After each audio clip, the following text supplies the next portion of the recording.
Howdy folks, and welcome back to Healthy Humor. I'm your host, Doc MB. When's the last time that you touched some grass? No, not Puff the Magic Dragon or something like that, and not metaphorically either, but when's the last time that you actually went outside and put your hands on some grass or in some dirt? When's the last time that you planted something or just even sat outside and listened to the wind in the trees and the birds chirping? Can you remember? I'm a very avid gardener and also just true believer in the powers of being out in nature and the kind of healing benefits that we get from it. Time in green space is linked to reduced stress, improved immune function, and even lower mortality rates. And tomorrow is Earth Day, so I thought maybe this is the time that we should talk about this. Let's start with mental health and stress reduction. A large meta-analysis that was published in Science Direct back in 2021 found that exposure to natural environments significantly reduced cortisol levels and also had positive impact on heart rate. And a similar meta-analysis done in 2025 found that about 10 to 30 minutes of exposure to nature actually dropped or reduced salary cortisol levels by about 21%. And I know I've just used cortisol twice. For those of you who are not familiar, cortisol is that stress hormone that spikes whenever we are experiencing stress. And obviously, whenever we are more relaxed, our cortisol levels decrease. So seeing these cortisol levels decrease in both studies shows a positive correlation between nature and stress, i.e., getting out in nature reduces our stress levels. So if you're like me and you have a little bit of an addiction to the gardening center at any home improvement store or to those little pop-up garden stands on the side of the road, then hey, it's all for your health. So, if buying a couple extra plants and filling your garden a little more is, something that you enjoy, just know that it's also helping your health. And it's okay to buy that extra plant that you probably didn't need. Even if you're not someone who's big into gardening, you don't want to go get the dirt under your fingernails, that time just being outside, putting your phone down, being in nature can have significant improvements on your health. And like I said, the 2025 meta-analysis showed that as little as 10 minutes, and they were really looking at like 10 to 30 minute increments, but even as little as 10 minute exposure periods, they saw that significant drop in cortisol levels.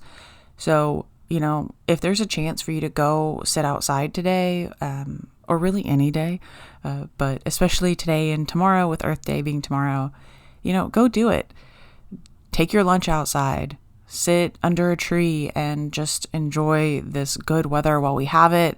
For those of you not living in Oklahoma, maybe your weather will stay more consistently good, but we are in that really lovely time here in Oklahoma where the weather is good. You want to be outside, so go sit outside, lower your stress levels, and just soak up some sun, but not too much sun. I joke about not getting too much sun, but there's actually been several articles, several that I found while I was researching, including another one from Science Direct that was published in 2024 that talks about the fact that, increased sun exposure is not actually linked to an all-cause increase in mortality. Let me put that in simpler terms. Getting more sun exposure doesn't necessarily mean that you're putting yourself at an increased risk for death. Now, if you're getting intense sunburns, yes, you're putting a lot more damage into your skin and increasing your risk of cancer. But again, some light daily exposure to sunlight has actually been proven to reduce those stress levels, but also increase vitamin D synthesis in our bodies, which we need, right? We need that vitamin D. And the best way for our bodies to get vitamin D is actually by synthesizing it ourselves through that UV exposure we get from the sun. We actually don't absorb as much vitamin D whenever we are taking it through supplements or even food. We actually absorb it the best when we're the ones producing it ourselves. Now, I'm not saying that you need to go, start baking in the sun all the time, because that's absolutely not what I'm saying. You are absolutely still at risk of developing skin cancer if you are exposed to the sun too much. So talk to a dermatologist or maybe your primary care provider, and always wear sunscreen, and don't get too much sun exposure, but a little bit, because it's good for you.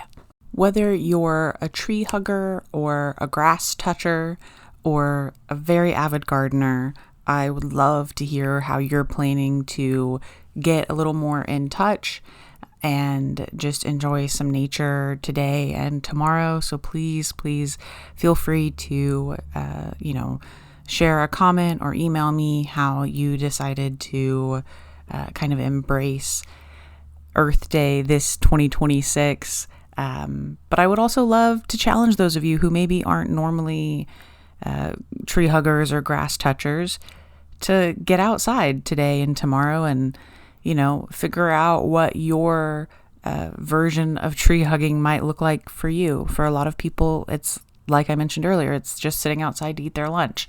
For other people like me, it's probably spending too much money on gardening supplies every year, but being so happy whenever the plants don't die and they make it through the harsh summer.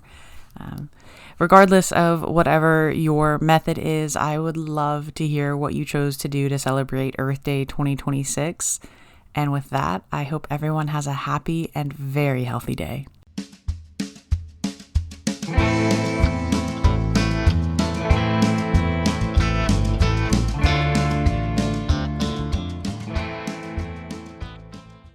DocMB is not a licensed medical care provider.